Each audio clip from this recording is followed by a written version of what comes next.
कुछ लोग हिंदू धर्म को मानते हैं, कुछ लोग सिख धर्म को मानते हैं, कुछ इस्लाम को मानते हैं। आखिर बार बार आप हिंदू धर्म को टारगेट क्यों करते हैं? मैंने किसी धर्म का नाम नहीं लिया, किसी वर्ग का विशेष का नाम नहीं लिया, ये शब्द आपका है। अभी आपने कहा कि 97% लोगों के ऊपर राज करना चाहते हैं 3%, तो 97% के ऊपर अपनी धार्मिक वृत्तियों को थोपने वाले वो कौन लोग हैं? वो 3% कौन लोग हैं? खोजिए, आप खोजिए से। अयोध्या में राम मंदिर की जो प्राण प्रतिष्ठा होने वाली है, हाँ जी, क्या आप उस प्राण प्रतिष्ठा में आप शामिल होंगे? अयोध्या जाएंगे? वहाँ तो बुलाया जाएगा, जो जिसको बुलाया जा रहा हो जाएगा। आपको नहीं बुलाया है? आप आमंत्रण भिजवाइए तो विचार करेंगे। ये विचार करेंगे या जाएंगे सर? ना, अभी जो आमंत्रण आया हम कैसे कहते हैं जाएंगे। सर, एक तरह जिस तरह से मायावती जी ने जिस तरह से एक बड़ा फैसला लिया है और अपने भतीजों को उत्तराधिकारी घोषित किया है, हाँ, तो जो सक्रिय राजनीति से मायावती अपने आप को दूरी बना रही है, इसको कैसे देखते हैं आप?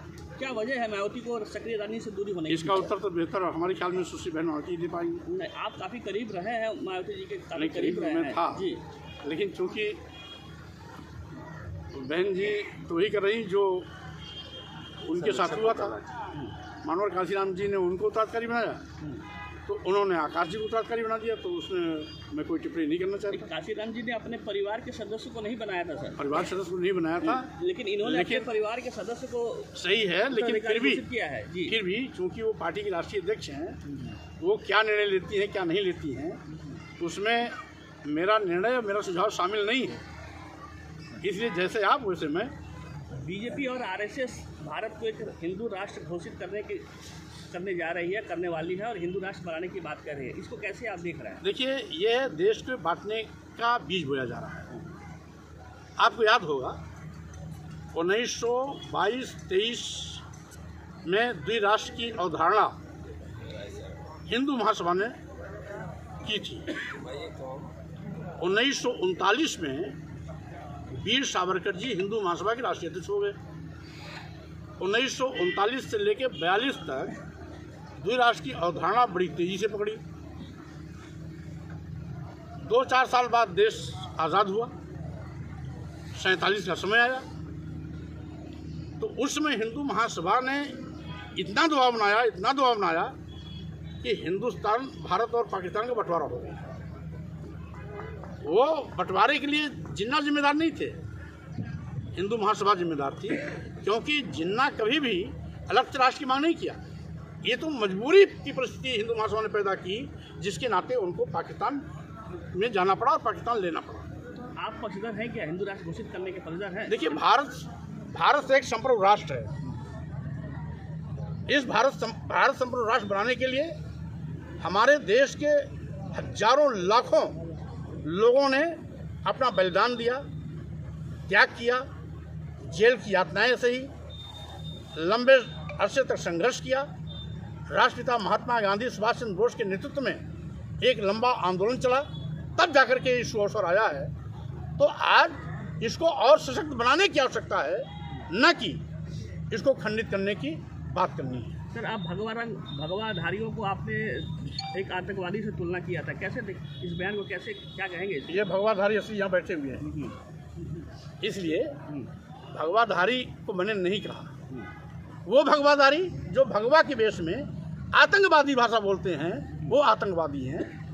भगवा रंग वाले तो हमारे यहाँ ही बैठे हुए हैं, हमारे भंते लोग भगवाधारी हैं। इसलिए भगवा का सम्मान है, लेकिन भगवा के वेश में जो आतंकवादी भाषा बोलते हैं कौन वो लोग? जो स्वामी प्रसाद मौर्य का सर कलम करने की बात करते हैं, तो वो लोग हैं जो स्वामी प्रसाद मौर्य को गोली मारने की बात करते हैं, जो स्वामी प्रसाद मौर्य का सर कलम करने के लिए तलवार खरीद के हवा में लहराते हैं, जो स्वामी प्रसाद मौर्य की जीभ काटने की बात करते हैं, जो स्वामी प्रसाद मौर्य का हाथ और कान नाक काटने की बात करते हैं, जो स्वामी प्रसाद मौर्य के लिए 51 करोड़ रुपए देने की घोषणा करते हैं, ऐसे आतंकवादियों को हमने आतंकवादी कहा था, आज भी कह रहा हूँ। सर, तो आप हिंदू के बाद मुसलमान या ईसाई पर क्यों नहीं कटाक्ष करते हैं?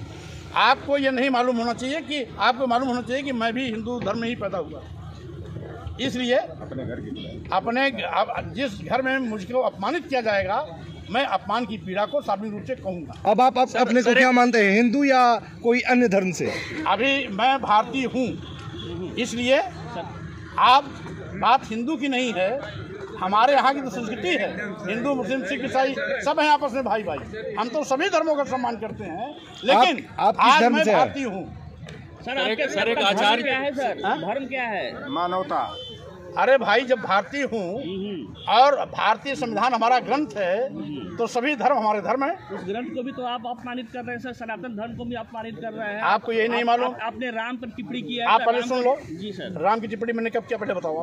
अभी आपने कहा है कि विदेशों में केवल बुद्ध की बात होती है, विदेशी आते हैं तो बुद्ध की बात आती है। ये राम की धरती पर बुद्ध बाद में आए कि राम बाद में आए? आप ये मोदी जी से पूछिए। मोदी जी अमेरिका में भाषण दे के आए हैं। मन से आप बोल रहे हैं सर, ये राम की धरती है या बुद्ध की धरती है? पूछिए ना, मोदी जी वहाँ अमेरिका में बोल के आए हैं कि मैं भारत भूमि से आया हूँ जहाँ बुद्ध है, मैं बुद्ध की भारत भूमि से आया हूँ जहाँ बुद्ध है वहाँ युद्ध नहीं। तो जाके मोदी जी से पूछिए।